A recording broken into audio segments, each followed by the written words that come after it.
My name is ZoomTech16, and I will not be afraid. The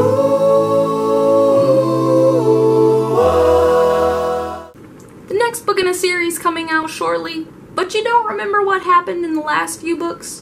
Don't want to read them? Well, today we're going to be recapping some books. So, today we are going to be talking about The Assassin's Blade by Sarah J Maas. This is a little prequel to Selena Sardathian's story in Throne of Glass.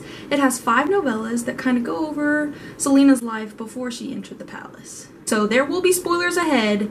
Beware all ye who enter here. There will be spoilers, okay? So in the beginning of the first novella, The Assassin and the Pirate Lord, Selena meets with the guild to find out that several of the assassins, including one she really trusted named Ben, have been killed. So to fix this problem, Arobin sends Selena and Sam down to Skulls Bay to kill Rolf, the person they thought killed these people. When Sam and Selena get there, they find out that really Arobin is just trying to come up with a slave agreement with Rolf.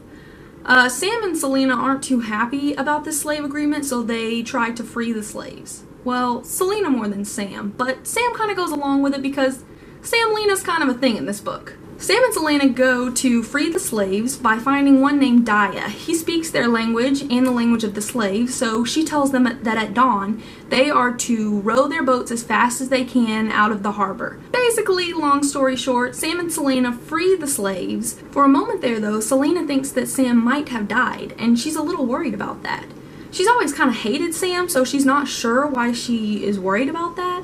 So maybe some feelings. In our next novella, The Assassin and the Healer, Selena kind of has the tar beat out of her by Arobin for messing up that slave agreement. She's also sent off as punishment, but along the way she stops at a place called the White Pig Inn. It's a terrible inn, but there, Selena meets a girl named Urine. She's a barmaid who has always wanted to be a healer and go to school to be a healer, just like her mom, who was killed for having healing magic. But she kind of got stuck along the way because she didn't have any cash to make it there. So Selena meets this girl one day as she's being attacked and kind of teaches her some defense moves, which Urine puts into practice again on some other attackers. Then Urine goes up to her room to find a sack of gold, Selena's brooch, and a note that says, "Wherever you need to go."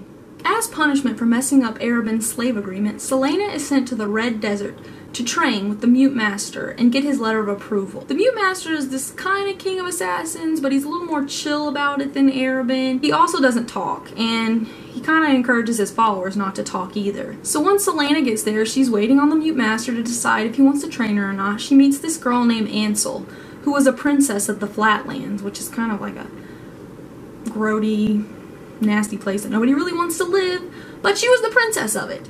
Until one day this guy kind of came over, took over her land, and killed her family. She wants to get back at him, which is why she's training with the Mute Master. While there, they also learn of this Lord Barrick, who kind of used to be friends with the king, but now he's not. He thinks that if he kills all the silent assassins and the Mute Master, that him and the king will kind of be BFFs again. Yeah.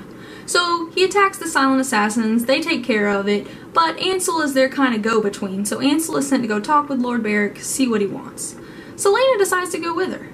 While there, she meets this man selling spider silk, which you kind of have to sell your soul for to get. He gives her a little piece to remind her that everything comes with a price. After a few days of training, they have a little party, and Ilias, the son of the Mute Master, kind of puts some moves on Selena. She can only think about Sam and the night of the beating because she remembers that Sam told Arobin that he will kill him. So a few days after training, Selena is drugged and wakes up in the middle of the desert with her letter of approval and a letter from Ansel saying to go back early. Well, Selena kind of thinks about this and thinks that maybe Ansel was working with Lord Barrick. She comes back and there's many silent assassins dead, and Ansel is hovering over the Mute Master about to kill him. Well, you know, Selena takes her down, but she sends that crazy chick out of there. She doesn't kill her. She tells her that she has 20 minutes or she's gonna shoot an arrow at her. Well, she waits 21. Ansel, how could you break my heart like that in a short novella? She even killed her bae, Mikhail. Turns out, though, that she wanted to work with Lord Barrick and get his armies to go back and take over the Flatlands. In The Assassin in the Underworld, Arobin is so sorry that he punished Selena, and he gives her an offer. This client, Liegfer, wants to take out her husband, Donoval, because he has a list of slave sympathizer that he wants to kill.